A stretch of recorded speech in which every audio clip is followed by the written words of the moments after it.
Hello लाडक्या बहिणींनो आणि लाडक्या ताईंनो, मुख्यमंत्री माझी लाडकी बहीण योजना आणि त्याचा 24वा हप्ता म्हणजे जून महिन्याचा हप्ता कधी भेटतो, कोणाला भेटतो याची आतुरता उत्सुकता तुम्हा सर्वांनाच लागलेली आहे। पण लाडक्या बहिणींनो, याच्या अगोदर एक अत्यंत महत्त्वाची न्यूज घेऊन आलेला आहे।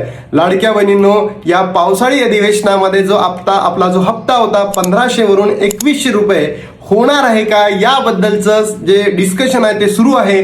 पण लाडक्या बहिणींनो, तुम्हाला काय वाटतं, खरंच हे सरकार आपला जो 1500चा हप्ता होता तो 2100 करू शकतं का? आणि तुम्हाला काय वाटतं, 1500 हवे की 2100 हवे? नक्की कमेंट बॉक्समध्ये सांगा। तर चला लाडक्या बहिणींनो, तुम्हाला सगळी डिटेल सांगतोय।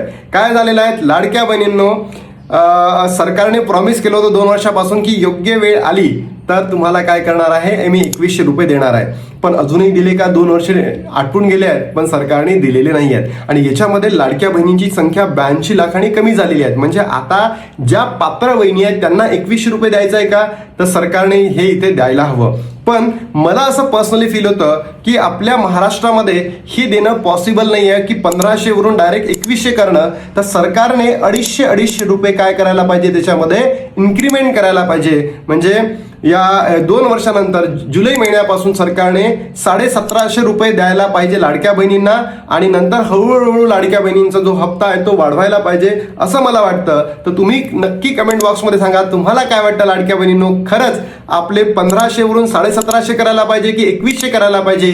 तुमची मागणी काय या पावसाळी अधिवेशनासंबंधी सरकारकडे, नक्की कमेंट बॉक्समध्ये सांगा।